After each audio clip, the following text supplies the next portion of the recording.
सुप्रभात बच्चों, आज हम लोग फिर से मानवीय करुण की दिव्य चमक पाठ संस्मरण पढ़ने जा रहे हैं, जिसके रचयिता है सर्वेश्वर दयाल सक्सेना। हम लोगों ने मानवीय करुणा की दिव्य चमक के बारे में पढ़ा था कि इसमें फादर फुल्के की जीवन स्मरण के बारे में इसमें बताया गया कि फादर फुल्के बेल्जियम के रहने वाले थे और उनकी कर्मभूमि थी भारत। वो भारत को ही अपनी कर्मभूमि मानते थे और उन्होंने यहाँ पे संन्यास लेकर लोगों की सेवा की। वे हिंदी के प्रखंड पंडित थे। आइए आज हम लोग उनके बारे में पढ़ते हैं। आगे हम लोग उनके बारे में पढ़ते हैं।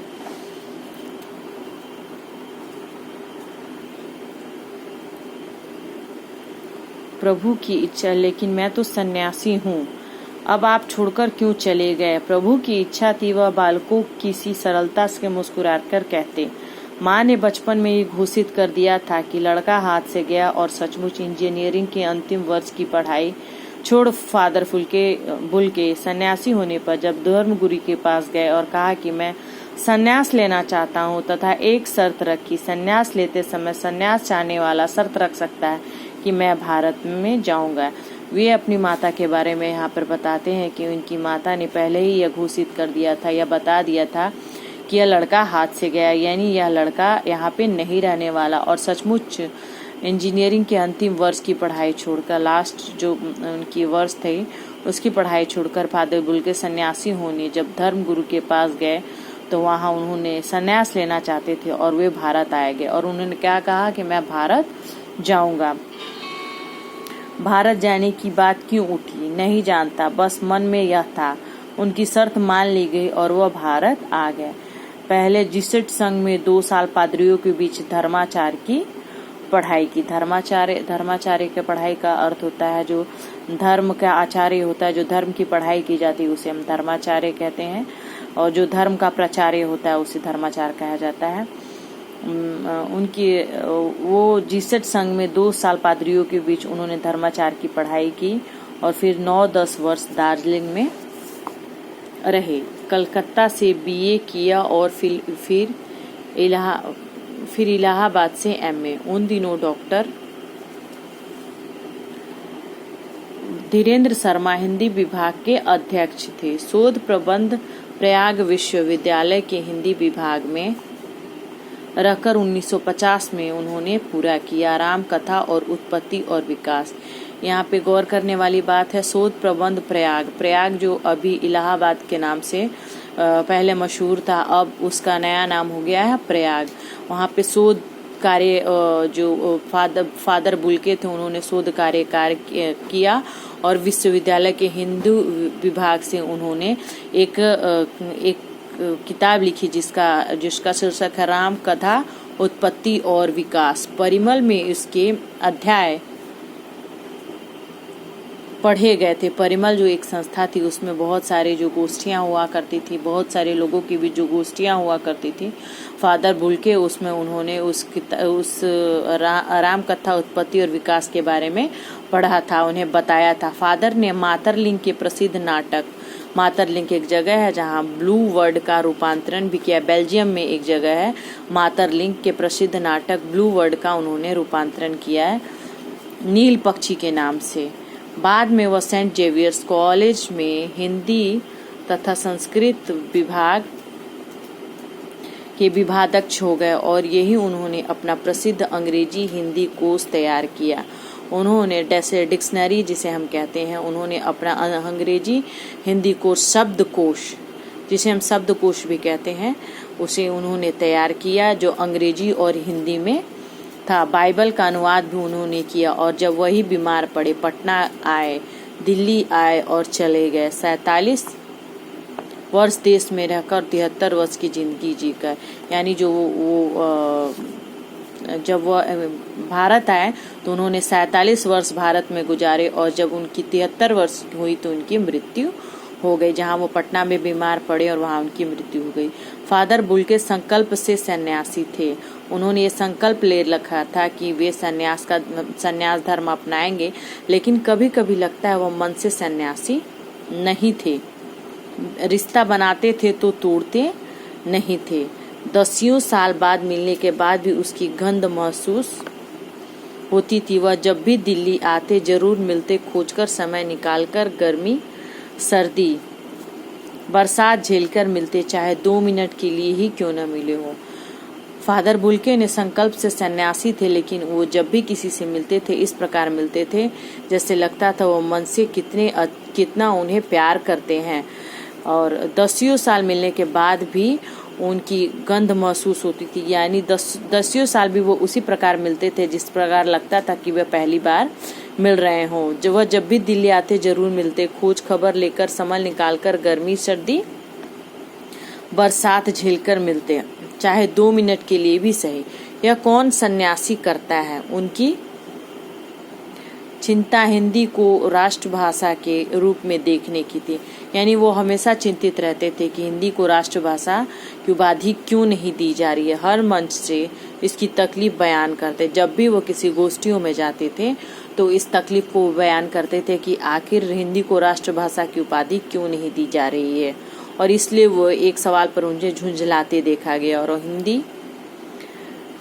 हिंदी वालों द्वारा हिंदी की अपेक्षा कर दुख करते उन्हें पाया गया। जब हिंदी वाले ही हिंदी की उपेक्षा करते थे तो उन्हें बहुत ही दुख होता था। घर परिवार के बारे में निजी सांत्वना के जादू भरे 2 शब्द सुनना एक ऐसी रोशनी से भर देता था जो कि गहरी तपस्या से जन्मती हो। जो जब भी वो किसी को सांत्वना देते थे, किसी को ढांढस बंधाते थे, तो इस प्रकार बांधते थे जैसे लगता था कि उन्होंने किसी के जीवन में रोशनी भर दिया हो या किसी की गहरी तपस्या का फल उन्हें प्राप्त हुआ हो। हर मौत दिखाई देती है, जीवन को नहीं रहा।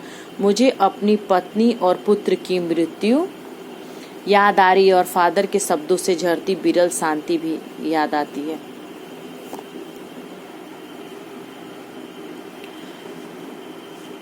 पिता की मृत्यु याद आ रही है और फादर के शब्दों से झरती विरल शांति भी। विरल का अर्थ होता कम मिलने वाले, यानी कि जो सर्वेश्वर दयाल सक्सेना थे उनकी पत्नी और पुत्र की मृत्यु हो चुकी थी, और वो उस फादर जो बोल के थे वे फादर के शब्दों से झरती विरल शांति भी।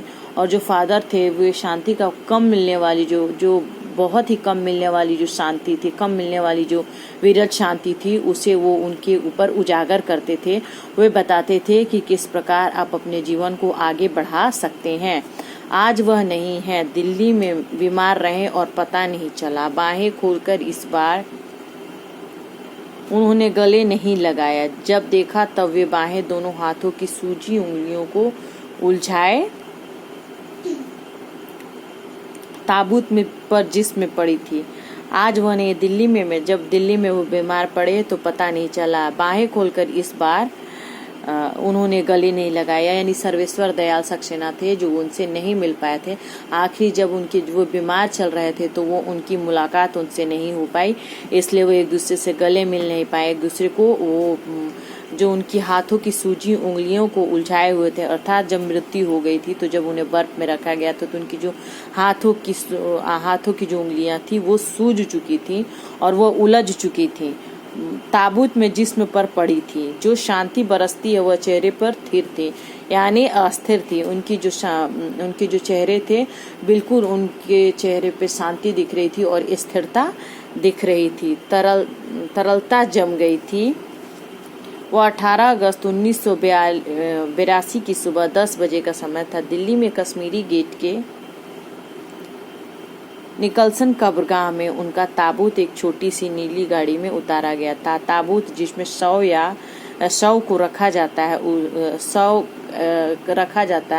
एक बक्से के समान होता है, उसे हम ताबूत कहते हैं। एक पादरी निकलसन कब्रगाह में उनका ताबूत एक छोटी सी नीली गाड़ी में उतारा गया। कुछ जो पादरी थे, रघुवंश जी का बेटा और उनके परिजन राजेश्वर सिंह जी उतार रहे थे। परिजन जो उनके अपने लोग थे वो उनके जो शव को था उन्हें नीचे उतार रहे थे। फिर उसे उठाकर एक लंबी सकरी उदास पेड़ों की घनी छांव वाली सड़क से कब्रिस्तान के आखिरी छोर तक ले जाया गया। सकरी का अर्थ होता है जो सकरा रास्ता होता है, जो बहुत ही कम जिसकी चौड़ाई होती है, जो बहुत दिक्कत से लोग वहां जा सकते हैं, उसे सकरी रास्ता कहते हैं। जहां धरती की गोद में सुलाने के लिए कब्र अवाक मुंह से लेटी हुई थी, यानी खुले मुंह से अचानक जो उनकी मृत्यु हो गई थी, और जो लोग उन्हें ताबूत में करके लेकर कर जा रहे थे, और ऊपर करील की घनी छां थी। करील का अर्थ होता है एक प्रकार की झाड़ी होती है, और जो कटीली झाड़ी होती है उसे करील की घनी छां थी। चारों ओर कब्र और तेज धूप के वृत्त थे। चारों ओर तो तेज धूप फैले हुए थे। जैनेन्द्र कुमार, विजेंद्र कुमार स्नातक, अजीत कुमार, डॉक्टर निर्मला जैन और मसीही समुदाय के लोग, पादरीगण उनके बीच में गैरिक बसन पहने इलाहाबाद के प्रसिद्ध विज्ञान शिक्षक डॉक्टर सत्य प्रकाश और डॉक्टर रघुवंश भी, जो अकेले उस सकरी सड़क की ठंडी उदासों में बहुत पहले से दुख की किनी। सकरी का मतलब, गैरिक बसन का मतलब होता है जो गेरुआ वस्त्र पहने हुए थे, उन लोगों के बारे में। उन लोगों ने गेरुए वस्त्र पहने हुए थे। इलाहाबाद के प्रसिद्ध विज्ञान डॉक्टर सत्य प्रकाश और डॉक्टर रघुवंश भी थे, जो अकेले उस सकरी सड़क की ठंडी उदासी में बहुत पहले से खामोश दुख की किनी अपरिचित आटों से दबे हुए थे। वे चुपचाप वहां सकरे रास्तों पर खड़े थे और सिमट आए थे कब्र के चारों तरफ, और लोग चारों तरफ कब्र के सामने उनको देखने के लिए चारों तरफ से लोग सिमट आए हुए थे। एक दूसरे के पास वो आ गए थे। फादर की देह पहले कब्र के ऊपर लिटाई गई। मसीही विधि से अंतिम संस्कार शुरू हुआ।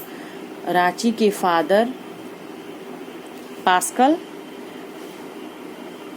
तोइना के द्वारा, यानी जो लोग थे वहाँ पे मसीहा विधि से अंतिम संस्कार शुरू हुआ, और रांची के फादर पास्कल ने इस विधि को अंतिम संस्कार दिया। उन्होंने हिंदी में मसीही विधि से प्रार्थना की, और सेंट जेवियर्स के रेक्टर फादर पास्कल उनके जीवन और कर्म पर श्रद्धांजलि अर्पित करते हुए फादर बुल्के को धरती में जा गिरे। इस धरती से ऐसे रत्न और पैदा हुए हो।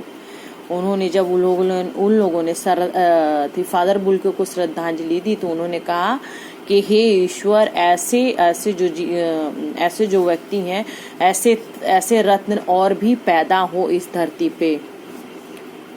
अपनी श्रद्धांजलि में उनके अकर्णीय जीवन को नमन किया गया। अकर्णीय का अर्थ होता है आदर्श या चरित्र। जो अकर्णीय होता है उसका अर्थ होता है आदर्श या चरित्र, यानी ऐसे आदर्श और चरित्र वाले व्यक्ति का जन्म फिर से धरती पर हो। और उन्होंने जीवन को नमन किया, यानी उन्हें प्रणाम किया। देह कब्र में उतार दी गई। मैं नहीं जानता, इस सन्यासी ने कभी सोचा भी नहीं था कि उसकी मृत्यु पर कोई रोएगा, लेकिन उस क्षण रोने वालों की कमी नहीं थी। इस तरह हमारे बीच वह चला गया जो हमें से अधिक छायादार, फल फूल, गंध से भरा हुआ और सबसे अलग सबका होकर उस सबसे ऊंचाई पर मानवीय करुण की दिव्य चमक में लड़खड़ा रहा था, यानी जिसमें सबसे ज्यादा गुण था, जो सबसे ज्यादा काबिल व्यक्ति था, और जो सबसे अधिक छायादार फल फूल, यानी जिसमें सारी खूबियां थी, वो व्यक्ति हमें छोड़कर चला गया, जिसकी स्मृति हम सबके मन में उनके निकट थी। किसी यज्ञ की पवित्र आग की आँच की तरह आजीवन बनी रहेगी। उनकी जो स्मृति थी, जिस प्रकार यज्ञ की पवित्र आग हम लोगों के बीच रहती है, तो हमारा मन जो होता है वो शुद्ध हो जाता है, हमारा जो जीवन होता है वो शुद्ध हो जाता है। उसी प्रकार उनकी जो छवि थी, जो हमारे नज़दीक थी, उनसे हमारा जीवन भी शुद्ध हो जाएगा, और आजीवन हमें उनकी आँच, जो आग की आँच है, जो उनकी यज्ञ की पवित्र आग की आँच है, यानी जो उनका जो मेल मिलाप था, उनका जो गुण था, वो हमारे हृदय में हमेशा बसा रहेगा। मैं उस पवित्र ज्योति की याद में श्रद्धानत हूँ, यानी पूज्य भाव हूँ, यानी मैं उनकी पूजा करता हूँ। मैं पूजनीय हूँ कि उन्होंने इस प्रकार का कार्य किया और मैं उनके साथ था। बच्चों, यह अध्याय यहीं समाप्त होता है। आप इसे ध्यान से पढ़ें और समझें।